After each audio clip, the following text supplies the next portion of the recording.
I frequently get questions from the sons and daughters of these modern non-dual movements. And it's basically the same. Uh, those who are really trying to get somewhere with those teachings um, cannot being ready for them. If they really are, if you can call them really spiritual teachings, which doubts are there. They find themselves into a place where things are not, it doesn't go anywhere, it doesn't evolve. They are stuck. Eventually, they find themselves without any interest for the world, which is good, but nothing else is moving, happening, transforming, nothing. Even these words, they cannot even listen to them because it's counter.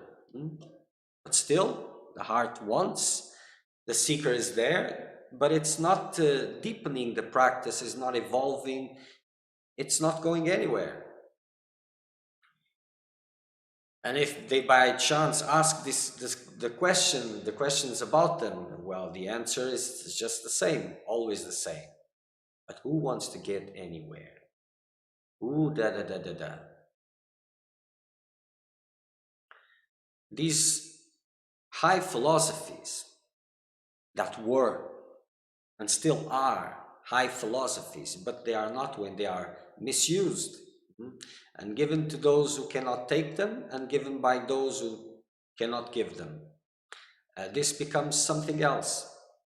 And by the looks of it, of where it is going, the fruits that these big movements are giving, this is probably the biggest spiritual scam of all times, of these times at least. And the tools of these scams are the smiling ones. And but the goal, the biggest goal, the biggest fruit of all of this is not what seekers usually are judging. It's because about that says it is about the quest for fame, name, and all of this, power, and all of this. It's not about this. It's about spiritual alienation. Spiritual alienation. So seekers are being exposed in a way, in a philosophy which is being transformed as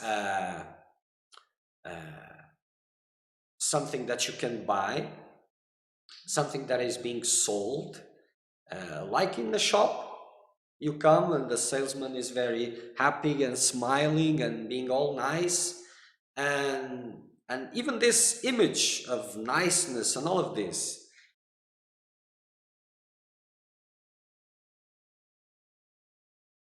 even this image is a product that people want to buy. And these teachings are being transformed into a way that it fits everybody. And there's a link, it's quite interesting because with these non-dual teachings, there is a link with therapies and new age movements and all of this, everything becomes the same. Wow, incredible. But eventually, those who are really trying to make something out of it,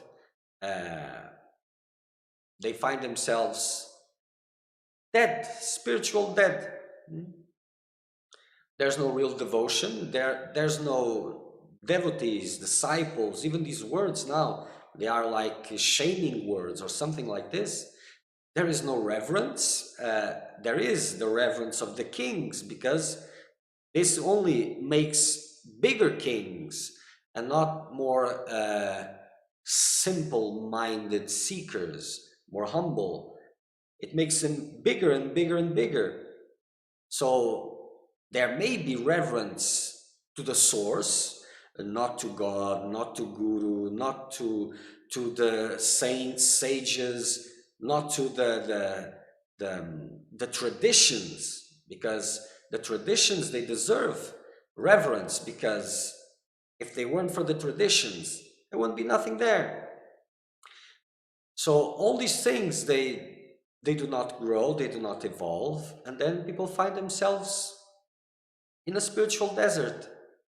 Yes, I even pushed, and I don't really have interest with the world, and then those who get to this point, because majority doesn't, uh, even non-duality, it's about making the life better. Just enjoy, have fun, and teachings come in a way which is um, interesting to watch, the logic behind of it. And if you say something, well, people have to transform their way of speaking, because if they don't speak a non-dual language, then there's shame about it or something like that. And the group, it functions like this. So you have to develop your character in a way that you appear to be more transcendental in nature. The language, you must be careful with the language, because it can reveal that you're not fully transcendental. And it keeps on going like this and evolving. Surely,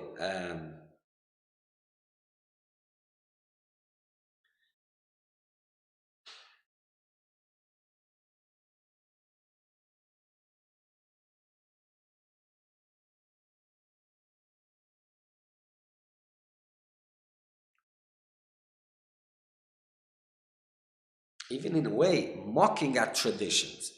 And it's good to mock, it is. And there are times when things need to be mocked, traditions need to be mocked, and all this, when it gets crystallized.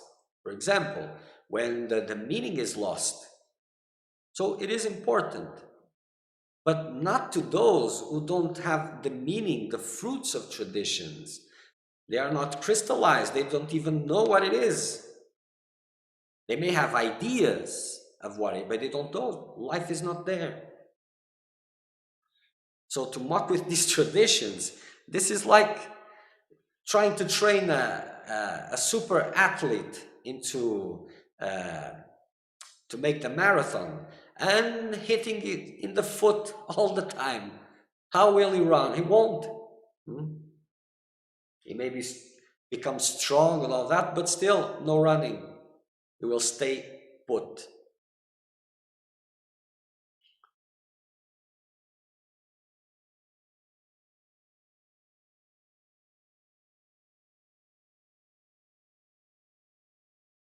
There is a bridge, a line that comes with, there's these connections, all of these connections, non-duality, therapies, new age movements, the feeling good, and the nice smiles, and the going with these, agitating these emotions of niceness and all of this. And everything comes in more or less in the same package. Go figure. And there won't be any problem with this. And for those who is not a problem, well, no problem. But there are those in the middle of all of that where this becomes detrimental. Because those who want to play, well, they can play wherever they want. But those who want to get serious, well, and instead of having the opportunity of going through that which is available, has been available for millenniums, they cannot, because even this logic, this non-dual logic, and there is a logic because it is true, but even that. So eventually these seekers evolve intellectually into that logic, and everything else gets dismissed, but they cannot move. They get trapped because they cannot go back to the basics. It doesn't make much sense. And then they cannot move forward because they are not um, ready for that.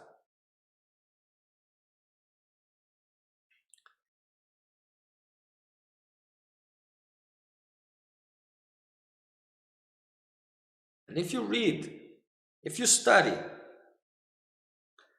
the qualities that makes a seeker of truth, that makes a disciple, a devotee, if you read those qualities and you look at all these movements, you will see that you will find the least of these qualities in these movements, the least ones.